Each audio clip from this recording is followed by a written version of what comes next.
Genetically altered mutants are everywhere. No place, not even your own home, is safe. Senator Kelly knows this better than anyone. He stands ready to fight for human preservation. Well, I don't condone violence, but I do condone people feeling safe in their own homes. Support Senator Kelly. Our future depends on it.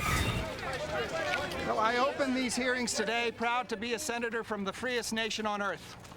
A nation dedicated to the proposition that all men are created equal.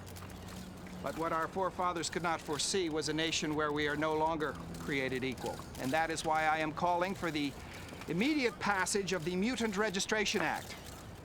It will make our country a safer place for your families and mine.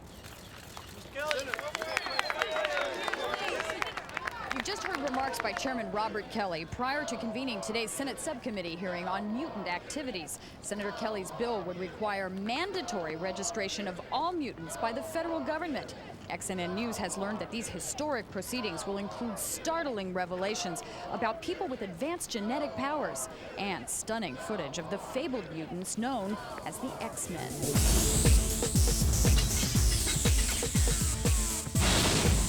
Mutants are very real.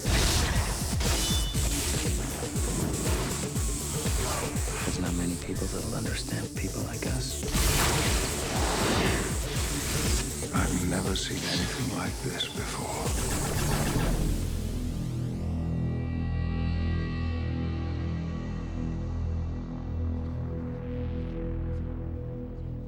Now, before this committee can answer the question, should the government require mandatory registration of mutants, I feel it necessary to first define the mutant threat currently facing our nation. Now, what is a mutant? Where do they live? And why are they so dangerous? The answer, I'm afraid, is very frightening.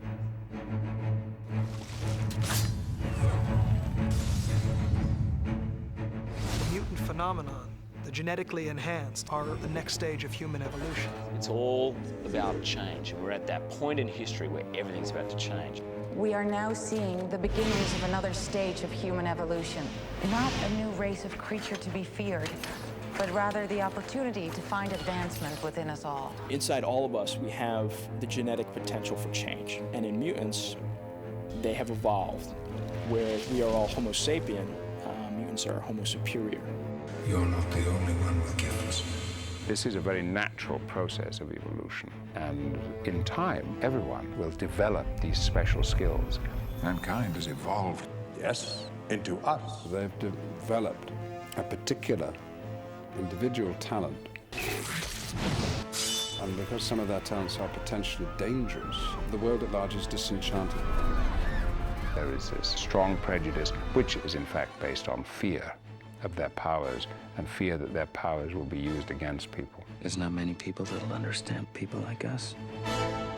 Senator Kelly, I'm afraid I don't understand how man's continued evolution poses a threat to this nation. Evolution or aberration?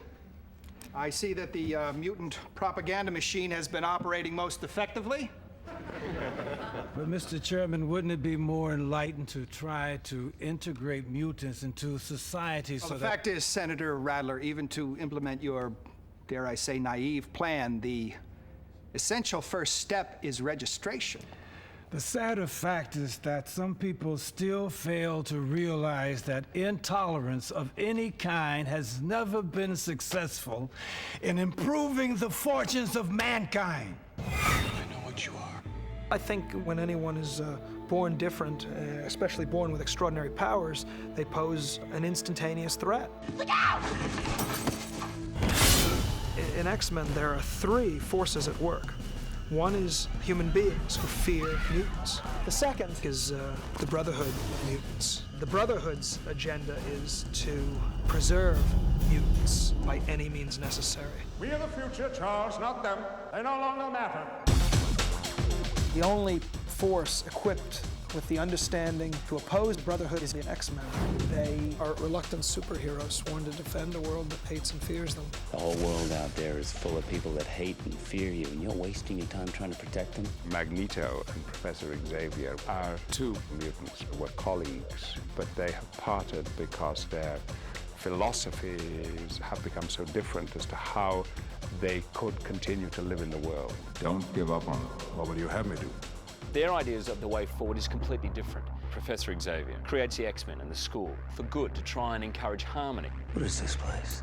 You're in my school for the gifted, for mutants. You'll be safe here from Magneto. What's a Magneto? A very powerful mutant who believes that a war is brewing between mutants and the rest of humanity. The school provides a haven where the X-Men can learn to focus and channel their powers in a way which is for the general good. He helped us realize that we are okay and that it is okay to have these powers, and he helps us use them for the good of mankind. Magneto says, you're wasting your time, they're going to stab you in the back, and they'll get rid of you at the most convenient and vulnerable moment. Whatever are you looking for? I'm looking for hope. I will bring you hope, old friend. Magneto has decided that if they were not the minority, if in fact they were the majority, then they wouldn't be so persecuted. There is a war coming.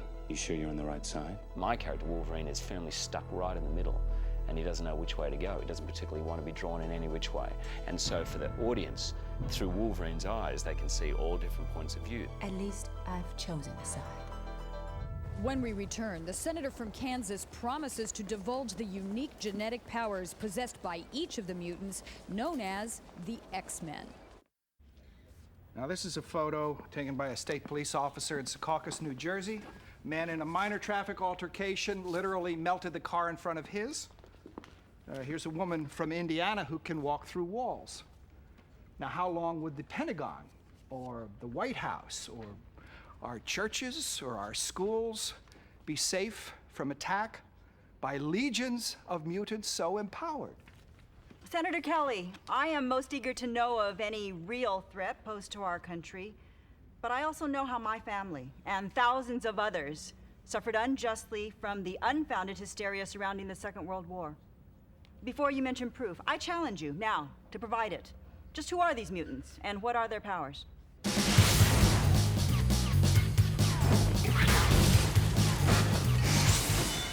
There are those mutants that have evolved and they're using their powers for good, and there are those that have evolved and they're using their powers for bad. The X-Men. Professor X. Professor Charles Xavier can read other people's minds and is the leader, teacher, protector of the X-Men. They're not what you think. Hold on to something. Storm. Her special mutation is that she can control the weather with her mind.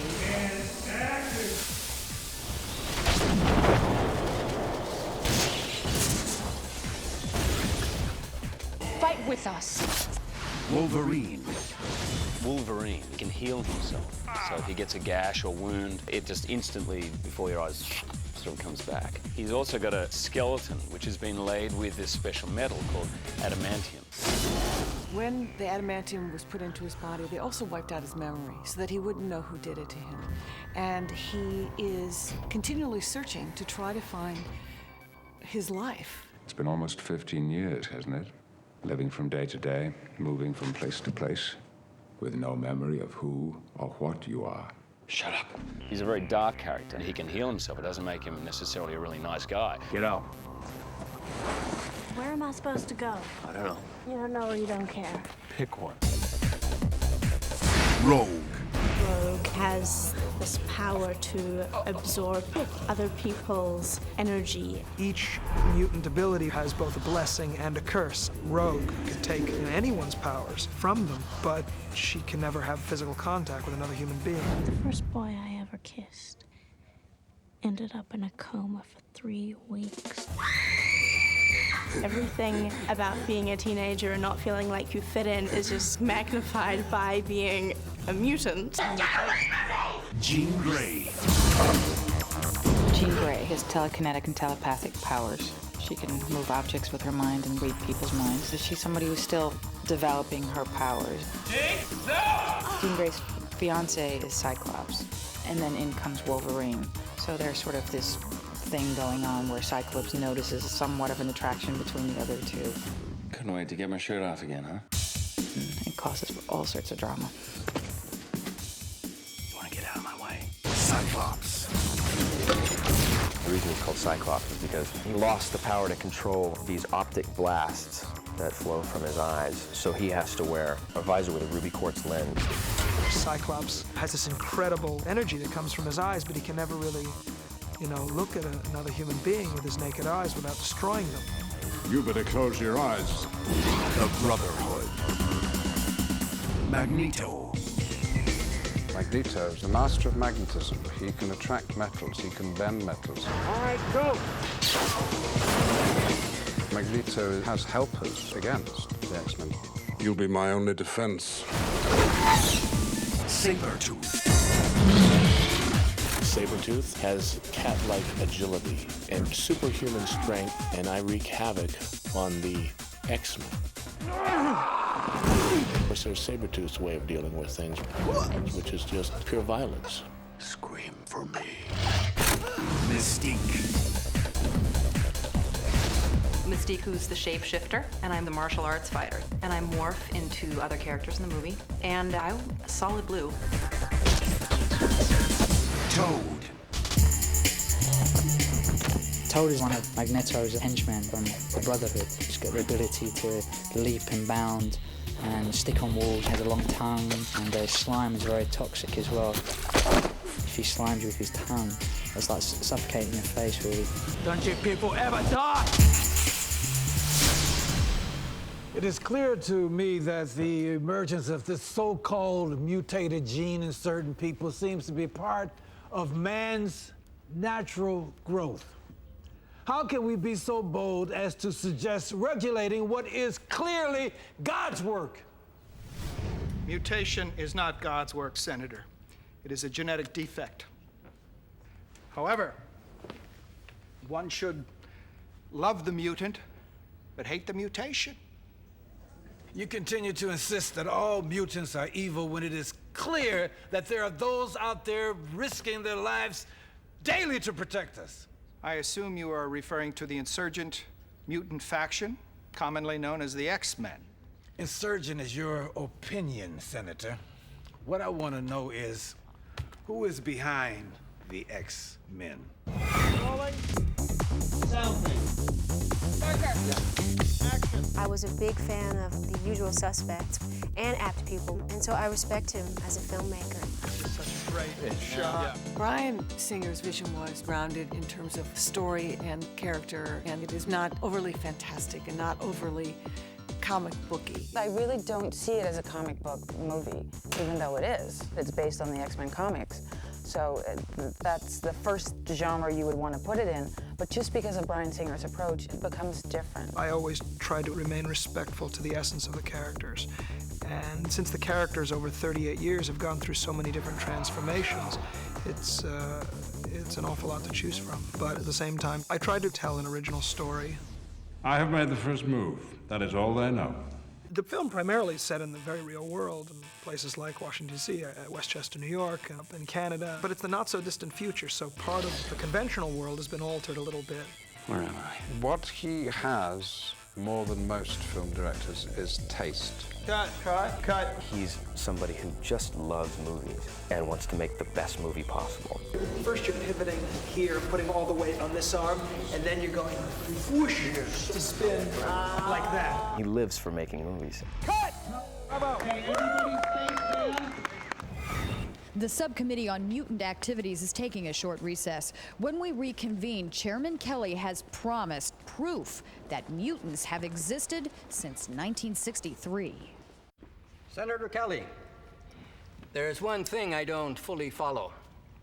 You say these mutants need to register because they walk among us, looking, sounding, acting indistinguishable from normal people. Yet we've all heard reports of them looking quite, spectacularly unlike any normal human being. How is this possible? I've told you they're tricky and they're dangerous and they're deceitful. Well, right now, I am prepared to show for the first time how mutants are able to alter their normal physical appearance. Welcome to the future. used the comic books as much as we possibly could, but Brian wanted to lift it a bit out of the two-dimensional realm and make it a real-world situation where these characters may indeed actually exist. I more or less went through each of the characters and designed all the elements that each of the characters needed, whether it be wigs, prosthetics, eyes, hands, claws, knives. I am transformed into a cat-like look to become Sabretooth. There's several hours in a makeup chair. I've got prosthetics that I go through. I've got a long wig and complete costume, which is all leather, and it turns me into a rather vicious person.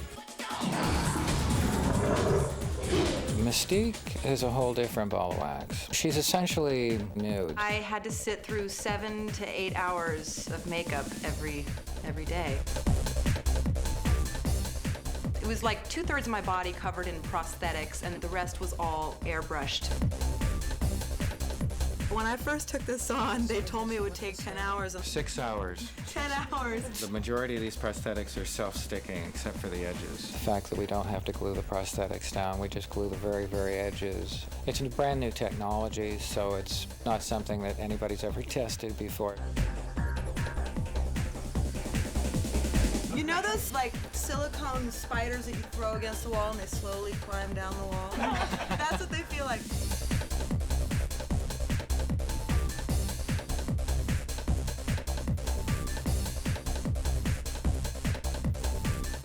Night shoot, so it was down in the 30s. As soon as they would yell action, they would drop my coat, but, you know, between takes, they kept me warm with hair dryers up my sleeves. That's how I survived those long nights. Gentlemen, Senator Fullwood, what is your impression of Senator Kelly's performance so far?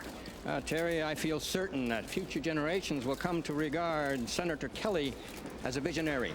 Someone who is largely responsible for the survival of the human race. Thank you, sir. And Senator Radler, what is your appraisal? I think at best that he's a dangerously ruthless and insensitive political opportunist and demagogue.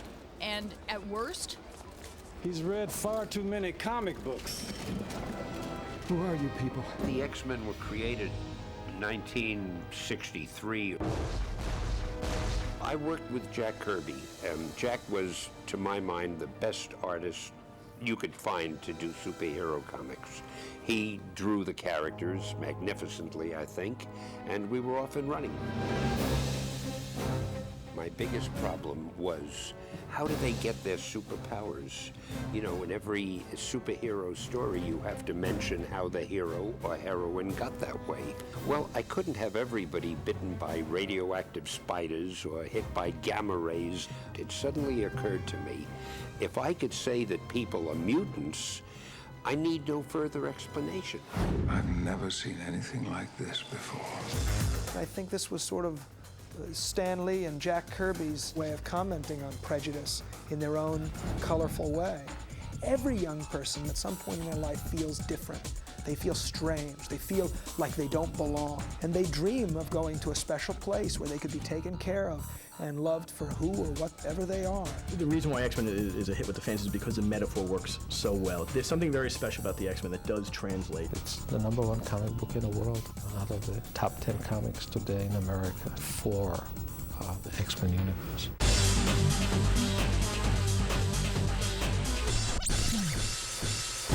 When I found out that Bryan Singer was going to be the director, certainly I cast my vote in favor because he will bring these characters to life.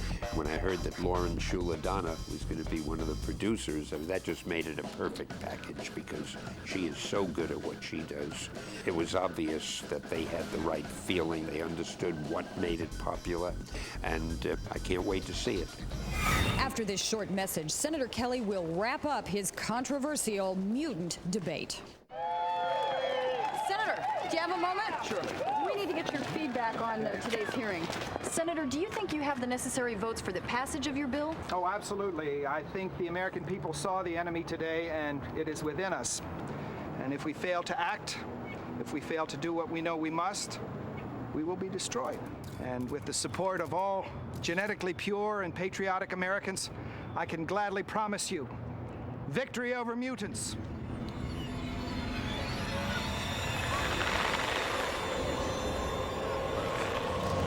It's okay, Daddy. I'm still your little girl.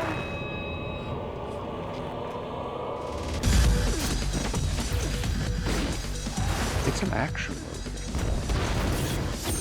with heroes who are different. Some of the greatest action ever been seen on the screen. There's locales that are totally amazing. For the fans that have grown up with the comic book series, they're going to love it because it is faithful to the fans. It really is. You actually go outside in these things? What would you prefer? Yellow spandex? And those people who are new to the X-Men world are going to be completely shocked and surprised. Go to this movie and have a really good time watching it and get involved in these characters and then come out of it and really be thinking about things. It's going to be fun for everybody. These are wonderful characters in an interesting situation, interesting conflict, a great adventure.